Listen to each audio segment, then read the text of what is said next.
들으며 줄거리로 이해하는 7분 국어 산문 벼락치기. 이번 시간에는 성석재 작가의 장편 소설 투명인간을 살펴보겠습니다. 7분 국어 작품 이해하기. 투명인간의 주제는 어려운 현실에서 순박함을 잃지 않고 살아가는 만수와 나의 깨달음입니다. 이 소설은 1970년대를 배경으로 1인칭 관찰자로서의 서술자가 장면마다 다른 인물로 교체되며 김만수라는 인물의 삶을 그리고 있습니다. 구체적인 지명과 사회적, 역사적 사건을 배경으로 제시하여 사실감을 높이고 예상치 못한 인물의 행동과 태도를 통해 해학성을 드러내었습니다. 투명인간은 전쟁과 분단, 그리고 근대화 과정이라는 현대사의 굴곡진 여정을 살아가는 3대의 이야기를 김만수의 삶을 중심으로 다룬 소설입니다. 김만수는 볼품없는 외모에 허약하게 태어나 말도 늦고 이해력도 떨어지지만 주변 사람들과 가족들을 위해 희생하며 살아갔던 인물입니다. 외모나 능력 모두 변변치 않고 존재감 또한 없는 김만수라는 주인공을 통해 격동의 현대사를 살아왔던 사회적 약자의 삶을 조명하고 있습니다. 여러 인물이 1인칭 서술자로 번갈아 교체되고 그에 따라 수많은 사파를 병렬적으로 나열하는 전개 방식을 통해 특정한 사건에 무게를 두지 않고 상황을 총체적으로 전달합니다. 김만수가 고향을 떠나 서울에 와서 온갖 고난과 역경을 겪으며 힘들게 살아가는 모습은 우리 사회가 거쳐온 분단 이후의 근대화 과정과 맞물려 그려집니다. 경제 발전과 함께 급격하게 산업화되어가는 과정에서 주변인으로서의 삶을 살았지만 결국 뚜렷한 보상을 받지 못하고 투명인간이 되고 마는 김만수의 비극적인 모습이 생생하게 드러나 있습니다. 소설에서 만수의 학창 시절에 관한 이야기는 한창 혼분식 운동이 진행되던 시기를 배경으로 이야기가 전개됩니다. 시옥 수수를 구워서 도시락을 싸온 만수의 행동과 달걀을 받아주는 나에게 맞아 죽지 않게 해주셔서 고맙다고 말하는 데에서는 웃음을 유발하는 한편 씁쓸함마저도 묻어납니다. 작가는 주인공의 어수룩함에서 해학을 느끼게 하며 학생의 처지는 고려하지 않고 목표 달성을 위해 강압적으로 지도하는 당시 사회 현실을 풍자하는 것입니다. 7분 국어 작품 줄거리. 투명인간의 전체 줄거리입니다. 김만수의 조부는 일제의 억압을 피해 산골 깊은 곳에 숨어 살고 김만수의 부친은 지식인이었던 아버지와 다른 삶을 살기 위해 공부 대신 농사일에 전념하며 6남매를 낳고 살아갑니다. 첫째 아들인 백수는 똑똑하여 서울대에 입학하지만 학비를 마련하기 위해 베트남 전쟁에 참전했다가 병사합니다. 백수의 죽음으로 실해에 빠진 가족과 형제들의 생계를 책임지게 된 둘째 아들인 만수는 공업고등학교에 입학하여 기술을 배우고 큰딸인 금이는 구로공단에 취직하기 위해 가출합니다. 대학생이 된 셋째 아들 석수는 공활에 참여했다가 수사기관에 끌려가 모진 고문을 받고 그들의 수하가 됩니다. 서울 생활 도중 연탄가스 사고로 인해 똑똑했던 둘째 딸은 바보가 되고 자동차 부품 회사에 취직한 만수는 그런 둘째 누나를 돌보며 살아갑니다. 또한 만수는 종적을 감춘 석수의 아들을 맡아 키우고 막내 여동생의 결혼 자금과 살림집을 마련해주며 식당을 차릴 수 있게 도와줍니다. 만수가 다니던 회사가 부도가 나자 만수는 회사를 살리기 위해 공장을 불법 점거하게 되고 결국 손해배상 소송을 당해 큰 빚을 지게 됩니다. 만수는 새벽부터 밤늦게까지 쉬지 않고 돈을 벌어 빚을 갚다가 투명인간이 됩니다. 투명인간 가운데 만수의 학창시절 이야기의 줄거리입니다. 부잣집에서 태어났지만 일제강점기의 사상 문제로 고초를 겪은 만수의 할아버지는 개운이라는 산골 마을에 정착하였고 할아버지를 원망하던 아버지는 술꾼으로 전락합니다.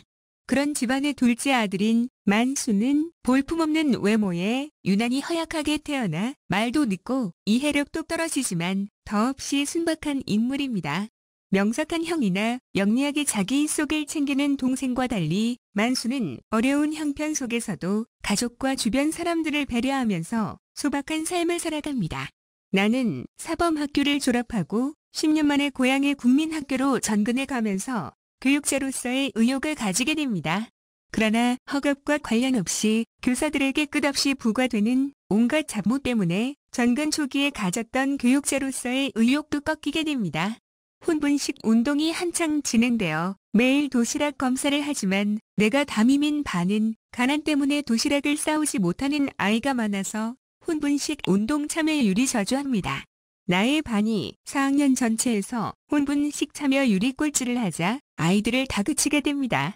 나는 당시의 농촌 사정을 알지 못한 채 교실 문까지 잠그고 아이들을 강도 높게 체벌하며 극단적인 조치를 취하자 아이들이 도시락을 가져오기 시작합니다. 며칠 후에 만수는 급기야 농사 미천인 귀중한 씨옥수수를 구워 도시락으로 사오게 됩니다. 나는 혼분식 운동 참여율을 100%라고 보고하고 만수의 이름을 무상 배급 대상자의 맨 앞자리에 써넣어 빵 배급을 받게 합니다. 일주일 후에 씨옥수수 일로 미안한 마음에 나는 만수에게 신품종 옥수수 종자를 모두 주는데 그날 저녁에 만수가 고맙다며 나의 집으로 달걀을 가지고 오자 나는 부끄러움을 느끼게 됩니다. 만수는 항상 개인적인 이익보다는 가족과 주변 사람들을 배려하는 사람으로 성장해 갑니다. 그래서 다른 사람들보다 못나 보이지만 오히려 어려움에 빠진 주변 사람들을 도와주고 점차 그들에게 필요한 사람이 됩니다. 그러나 가족과 동료들의 불행은 계속되고 그들을 위해 자신을 희생하던 만수는 더는 그것을 감당할 수 없는 상황을 맞게 되자 투명인간처럼 사라집니다. 7분 국어 심화 학습 등장인물의 성격입니다. 만수의 학창시절 이야기의 서술자인 나는 국민학교 교사입니다. 나의 이야기를 하면서 자연스럽게 만수와의 일을 떠올립니다. 나는 교육자로서 의욕이 넘치지만 자기중심적이고 이기적이며 권위적인 인물입니다. 그러나 만수로 인하여 자신의 행동에 부끄러움을 느끼며 보다 인간적인 모습으로 변하게 됩니다. 김만수는 둘째 아들입니다. 허약하게 태어났지만 아버지의 압착으로 농사일을 배웠습니다. 장남 김백수가 죽은 후 서울에 정착하는 과정에서 온갖 어려움을 겪으면서도 형제들과 석수가 버린 자식을 돌보며 살아갑니다. 결국 투명인간이 되어버립니다. 김용식은 김만수의 조부입니다. 부잣집 3대 독자로 태어나 독립운동에 관여했다는 죄목으로 잡혀갔다가 풀려난 이후 집안이 몰락하자 야반 도주에서 아들 충영과 가족을 이끌고 인적이 드문 산골인 계엄리에 정착해서 살아갑니다. 김춘현은 김만수의 부친입니다.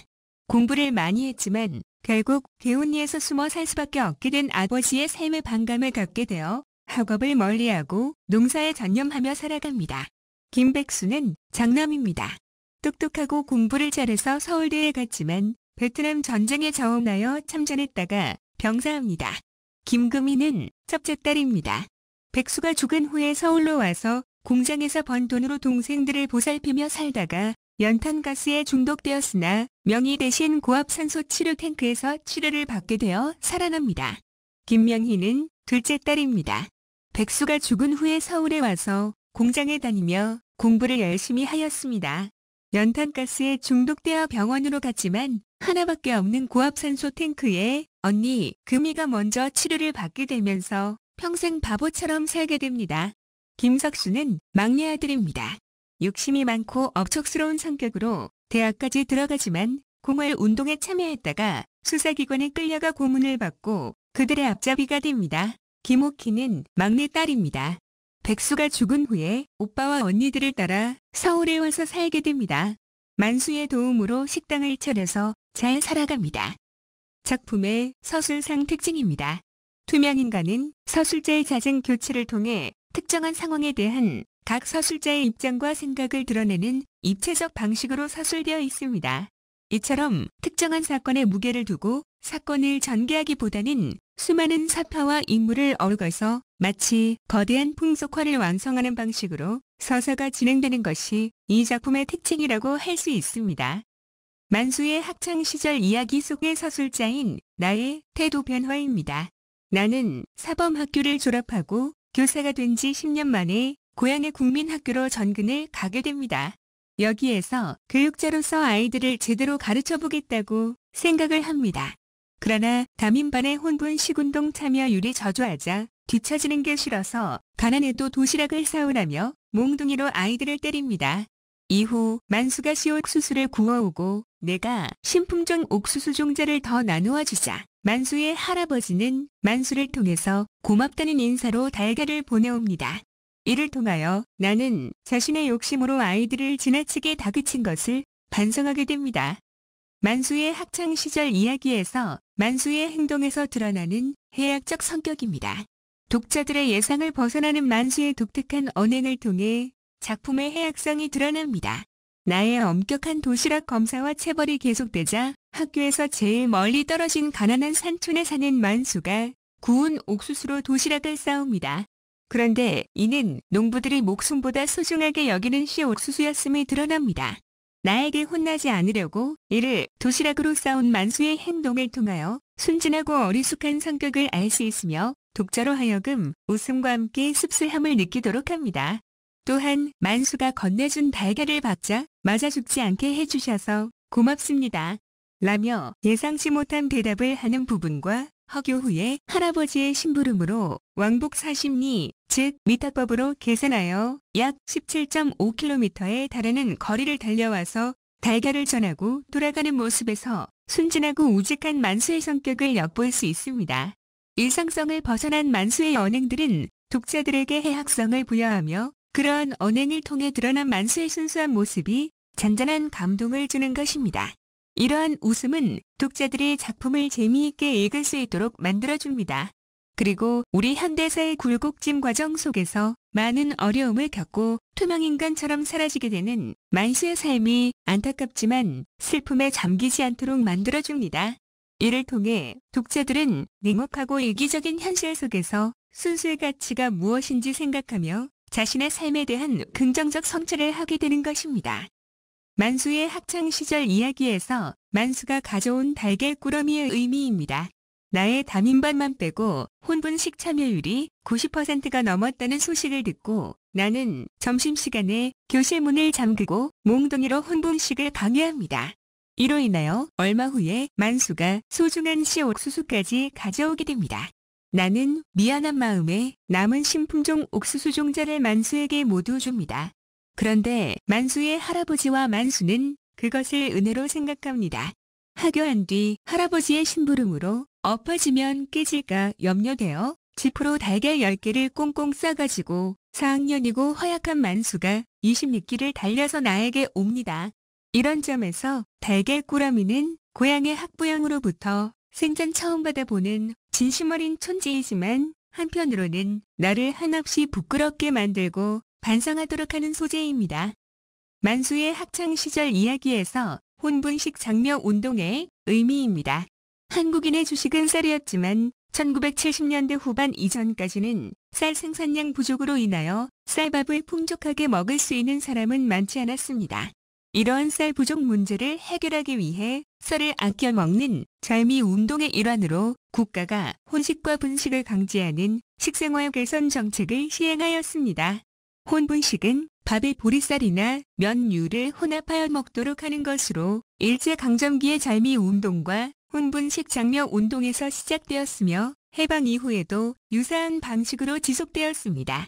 1950년대에 정부에 의해 절미운동이 실시되다가 1956년부터 미국의 잉여 농산물이 원조 물자로 들어오면서 혼분식 장려 운동이 활발하게 전개되어 1970년대까지 지속됩니다. 만수의 학창시절 이야기에서 시대상을 알 수 있게 해주는 소재입니다. 용의검사는 아이들이 잘 씻지 못하고 빨래도 자주 하지 못하여 위생 상태가 좋지 않았음을 보여줍니다.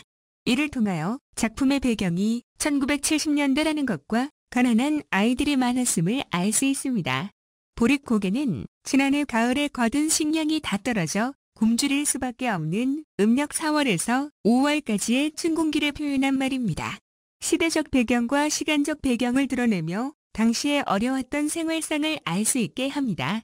국민학교는 서술자인 내가 전근을 가게 된 문희읍의 북쪽에 있는 공간적 배경입니다.